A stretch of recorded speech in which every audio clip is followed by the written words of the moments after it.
IMC पार्षद ने रिश्वतखोर दरोगा रामसेवक के खोले पर्चे। मुकदमे लगाई झूठी चार्जशीट की जांच फिर से करने की मांग रखी।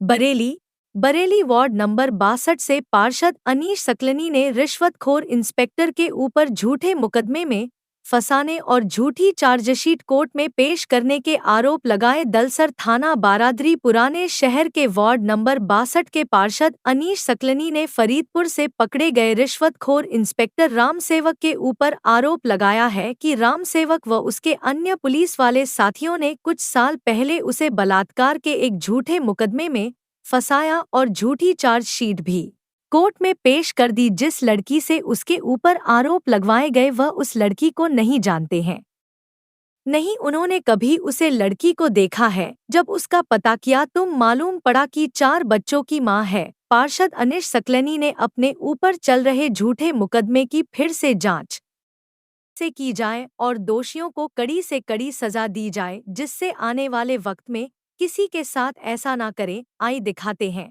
पार्षद अनीश सकलनी की जुबानी। मेरा नाम अनीश सकलनी है, वार्ड नंबर 62 से पार्षद हूँ। क्या मामला हुआ? मामला ये हुआ सर, जो आज रामसेवक जी जो 9 लाख रुपए की रिश्वत के साथ रामसेवक जी कौन है? ये इंस्पेक्टर फरीदपुर है। पूर्व में ये इंस्पेक्टर माधव टाना रहे। 2020 में एक मेरा बलात्कार का मुकदमा हुआ था जो शेरमा उतरी जिला पीलीभीत से हुआ था। तो इसमें विवेचक जो थे वो पुष्कर सिंह थे।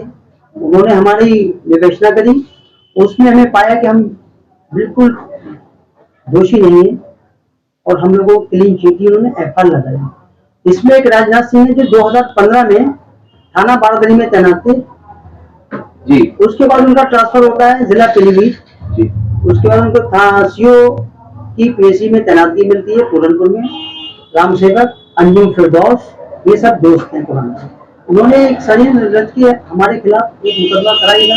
तो उसमें जब एफआईआर लगी तो वो सीओ साहब के गई, तो सीओ साहब के हमारे फिरदौस का अंजुम जो पूर्व पार्षद है वार्ड नंबर 62 से, वो फिर उसके बाद दोबारा पहुंचे और उन्होंने जो भी 3 लाख रुपए देकर के इन्होंने पुनः विवेचना कराई।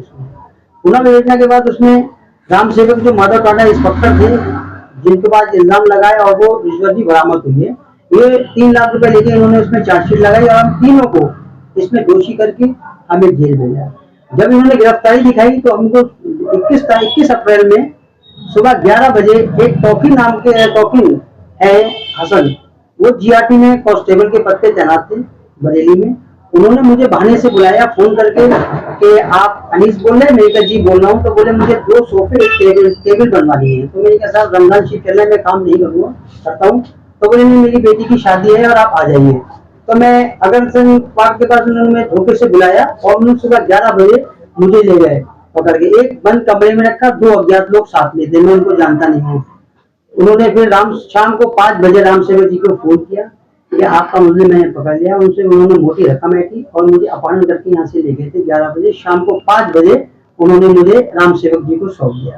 रामसेवक जी ने रात के 8 बजे मेरी जो गिरफ्तारी दिखाई और माधव टांडा बस स्टैंड से दिखाई है, जबकि मुझे बरेली से बहाने से बुला के ले गए। किस टाइम का आपका?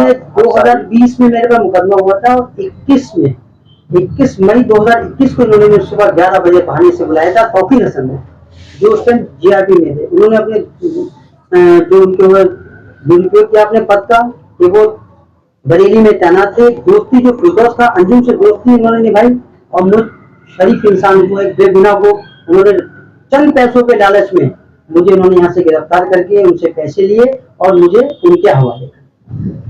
मैं पूछना चाहूंगा आपसे ये कि किस बात की दुश्मनी उनसे थी आपकी? दुश्मनी इस बात की थी कि 2017 में मैं कांग्रेस के टिकट पे चुनाव लड़ा था, मेरी बीवी लड़ी थी, मैं सेकंड नंबर रहा था। वो ये फिरदौस का अंजुम ये नहीं चाहते थे कि मैं दोबारा चुनाव लड़ूं।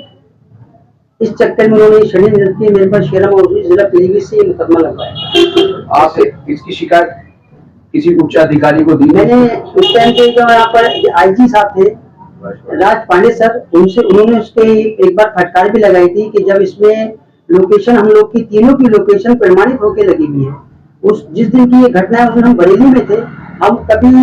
हमारे कभी वालिद नहीं गए जगह पे ना, हम कभी पीलीभीत तो कई बार गए, मगर जाके इन्होंने घटना दिखाई शहरों में उतरेगी, हम कभी नहीं गए। और जो प्रमाणित करके जो हमारी लोकेशन लगाई थी वो उसमें प्रमाणित करके लगी हुई है। और जिस महिला के बलात्कार का इल्जाम लगाया वो महिला पूर्व में भी नवाबगंज थाने में जिला बरेली के वह 3 लोगों पे ऐसी विलेन लगा चुकी है। उसका काम ही है, निशा भी नाम है, वो लोगों पे मुकदमा। कहाँ के रहने वाली है महिला? वो महिला नवाबगंज की रहने वाली है, उसकी बरेली में शादी हुई है। और जो पूर्व पार्षद है इस टाइम, उन्होंने अपने घर की नौकरानी दिखाया था और उन्होंने उसमें जो एफआईआर लिखाई थी उसमें ये दर्शाया था कि ये महिला मेरे यहाँ काम करती है, किराए पे रहती है और हम 3 के अलावा वो किसी को मोहल्ले में नहीं जानती है।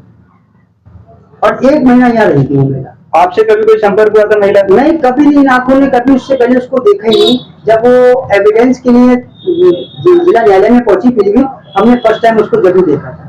हम तो उसका महिला को कभी जानते नहीं थे। ये तो फिरदौस अंजुम जो पूर्व पार्षद है, उन्होंने षड्यंत्र रचा था हमारे खिलाफ। अब आप क्या मांग करते हैं? मैं ये मांग करता हूँ जो आज राम सेवक पकड़े गए हैं, इनकी उस मुकदमे में जांच होना चाहिए। इन्होंने 3 लाख रुपए लेके उसमें चार्जशीट लगाई थी और हमसे 6 लाख मांग रहे थे, तो हमको 6,000 के लायक नहीं तो 6 लाख कहाँ देते। उन्होंने कहा 3 लाख वापसी कर दूंगा, 3 लाख मेरे पास आ जाएंगे। इसमें राम सेवक भी उतने गुनहगार हैं जितने राजनाथ सिंह भी उतने गुनहगार हैं जितने राम सेवक है। तो मैं चाहता हूँ अनवर आर्य जी से, जो मेरी कप्तान है आज बरेली के, मैं बहुत उनको तहे दिल से शुक्रगुजार हूँ कि ऐसे भ्रष्ट पुलिस कर्मियों को कड़ी से कड़ी सजा दें कि हम लोग भी सर उठा के जी सके। हम गरीबों को पैसों के लालच में फंसा देते हैं।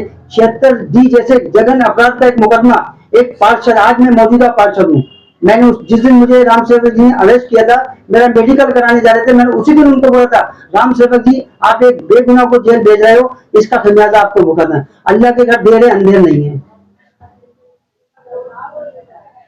आगे का प्रयास क्या है आपका? आगे का प्रयास है, जो तौकीर अली खां है जिन्होंने मेरी अरेस्टिंग करवाई थी चंद पैसों के लालच में, वो पहले जीआरपी में थे, अब उनको एक थाना मिल गया या तो शीशगढ़ या शेरगढ़।